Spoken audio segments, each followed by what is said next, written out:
I have mixed feelings about this one. Welcome to Mommy Breakdown. I'm Kristen, an educator and mom of two myself. I specialize in working with children who have behavioral challenges.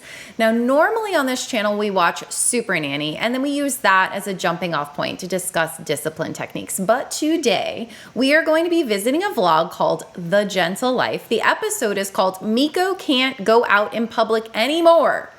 Autism, social anxiety. So grab your beverages and let's dive in.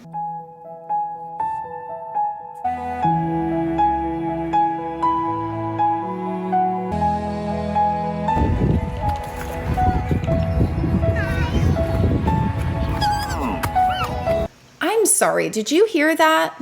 Because I heard thunder. We saw scenes of Mikko previously at the playground, so cute, going down the slide, getting pushed on the swing, and then we fast forward to this scene where she's playing and then there's this loud noise that sounds like thunder to me, and then she reacts. Was that thunder? You know what? Let's play it back.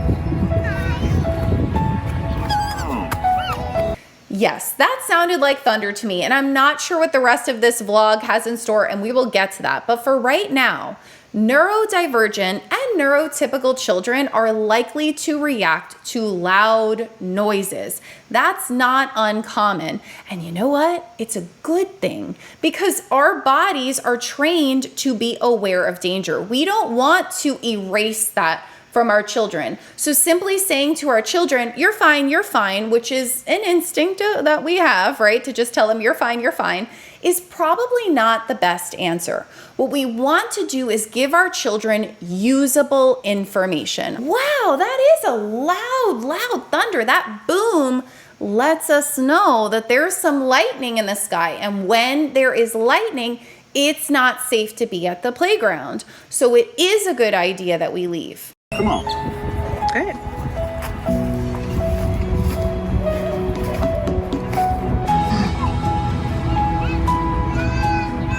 Good job. So clearly it wasn't thunder. It looks sunny now, so we're gonna go with it. If your child gets suddenly scared, sometimes the best thing to do is to just redirect them to something else and then revisit that later. So you get your child looking at birds or something else around the playground, and then later on in the day, when you're snuggling on the couch, you talk about, oh, remember when we were on the playground earlier? Yeah. And you go, that was a loud noise. That noise made me jump a little bit, and my heart started to race, and I was looking around because I thought, oh, what's going on? That's a good thing. Your body is working because you know to look around when you hear a loud noise. That's awesome. Do you know what that loud noise was? And then maybe the loud noise was airplanes or something, and your child's scared of airplanes. I don't know. We're going down a hypothetical story. So then you go, oh yeah, you know airplanes make loud noises. Do you want to pull up some videos of airplanes? Let's look at them. Oh, this is a jet. This one, listen to this noise. And you give the exposure again in a way that they can handle it at a time when they're calm. Mikko, just because people are coming, you can't just climb down like that. You can go up there.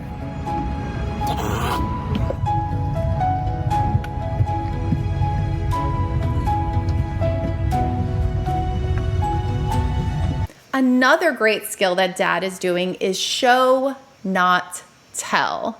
Mikko sees these kids come into the playground when it was quieter before, and she's getting a little nervous. So dad goes up the stairs and he goes on the playground to act cool about it. Like, I'm gonna show you what to do.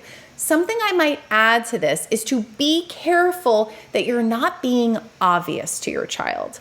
I'll give the example of picky eating. I'm sure you've heard if your kid's a picky eater, just eat the food in front of them and then eventually they'll start eating it. And then this is what'll happen. This broccoli is so good. Oh my gosh, it's just the best broccoli. Isn't this the best broccoli? Oh my God. That is not how you normally eat. And your child knows that that's not how you normally eat. So the child's looking at you like, what's up with mom? Why is mom, is mom okay? Somebody need to take her temperature. She's not well. Kids know when you're not acting normal. And when you don't act normal, they get nervous because things aren't what it normally is. So if you're going to use that skill of show, not tell, be cool about it. Eat the broccoli like a normal person, the way you would normally eat the broccoli. If you go on the playground, just go. Don't be turning around like, you good? You good? Because they're like, wait, am I good? Am I good? Just do it. Show, not tell. And we're going to take her to the park again today.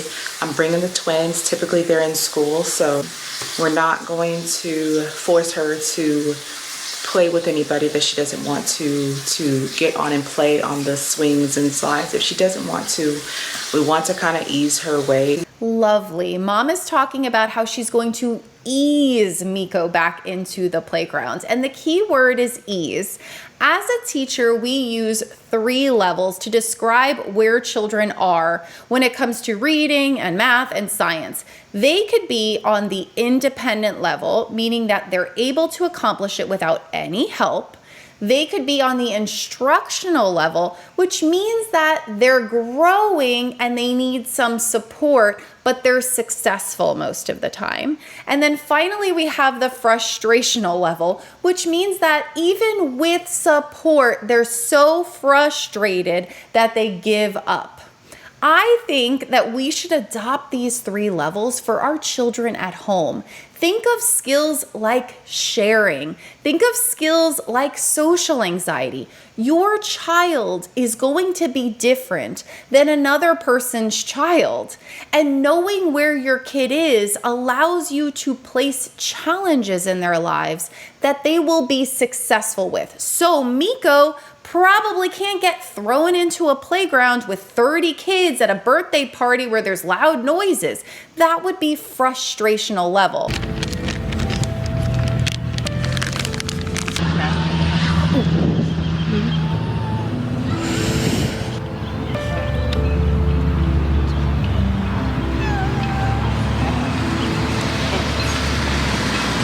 Oh my word, did you see how he held her hand and how he looked in her eyes and he scooched a little closer and he put his arm around her? You could just tell there is so much love and compassion in this family. I could eat it up. It's lovely, lovely. I did skip quite a bit. If you want to know the lead up on what happened to Mikko, please go check out, because she scraped her knee, please go check out the full video in the description. I do not show the whole video on purpose because it's not my content. We use the content on this channel to create original content.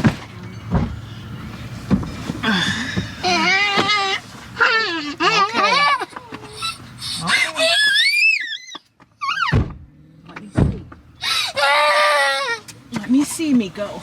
It looks like they did not make it back to the playground, which is so unfortunate because the whole point of going back to the playground was to make it a better experience, and now it's even more of a negative experience. So something I would suggest is if you're ever in a situation where your child is just wigging out, they're ready to go, try to add just a little bit more time, not a full time. It would be cruel to make Mikko go to the playground for an hour now when she's done.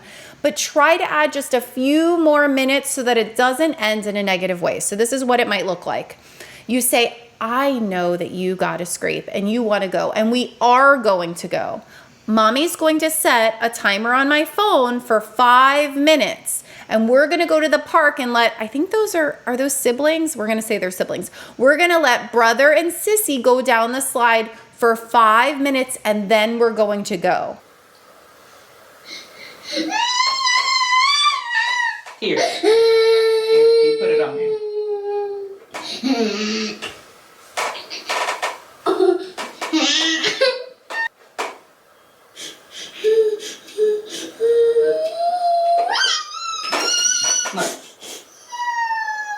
I have mixed feelings about this one. I appreciate how gentle mom is being. I mean, the channel is called The Gentle Life.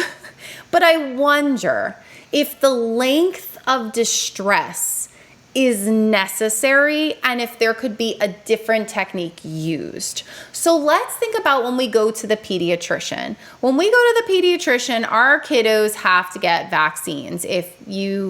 Whatever, we're not going to go down the vaccine conversation. When they get a vaccine, I have never heard of a nurse sitting with a child so long to make them feel comfortable enough to go, okay, go ahead, do it. No, it's wham, bam, we're going to do this, we're going to give you this shot, and it's going to be over. And think about it. First of all, the nurse can't sit with your child for that long. And then it doesn't matter how long they sit with them. Do you really think your kid is going to eventually voluntarily hold their arm out for a shot? No, because it's going to be like this build up of this horrible thing, all of this distress, when really you and I know it's going to hurt and then it's going to be over, right? We know that, but they don't know that.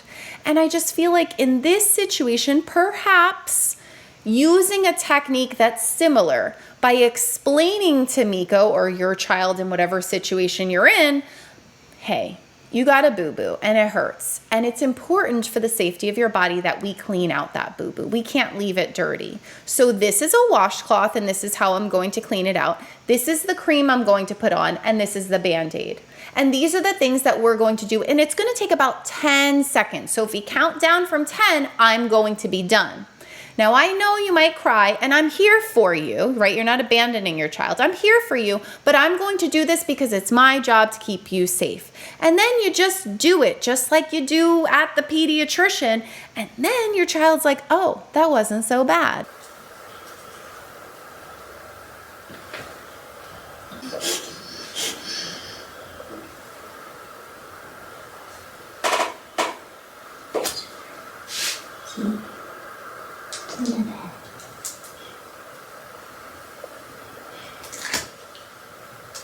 Good job. You let mommy fix your boo-boo.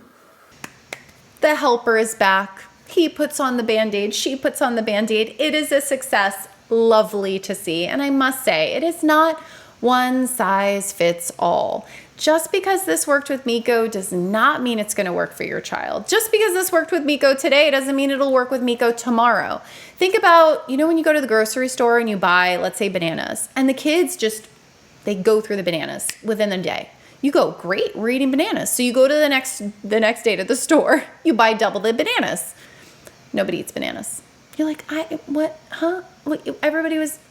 It's constantly changing. Your child has a temperament, you have a temperament, you each have strengths and weaknesses, your environment changes. So what I suggest is the more tools you have in your toolbox, the more you can pull from. Raising children is a lot of trial and error. That's why you'll talk to parents of multiple children and they'll go, well, that worked for my first, but not my second. So just keep that in mind. And when you consume this kind of content, just put it as one of the tools, not the tool. It's another tool in your toolbox. What I did also learn is that regression does not need a trigger. Sometimes it just happens suddenly or even gradually over time. I guess I'm struggling with it, and I'm not the only one struggling with it. We are all struggling with it, and we're all dealing with it in our own way because we're different people. She is so on the money. We will all experience regressions at different levels depending on our children. Think of sleep regressions. You get this newborn baby, you're not sleeping at all. Then you finally get them sleeping and you think, oh, I'm human again. Look at me. Look at me. You get so excited. You start to feel like you're breathing life again. And then your child starts teething. Or even worse, they start to just not sleep and you don't even know the answer.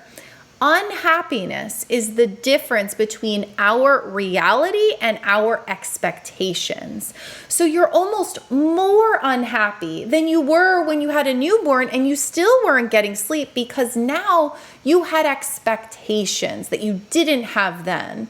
So I think what we can leave with as we wrap up this video is being cognizant of what are my expectations, because raising children is not linear. We do not know what's around the corner. There are going to be ups and downs, and I can do it. That, I think, will lead to a lot more happy days with our children and embracing whatever they can give us in that moment.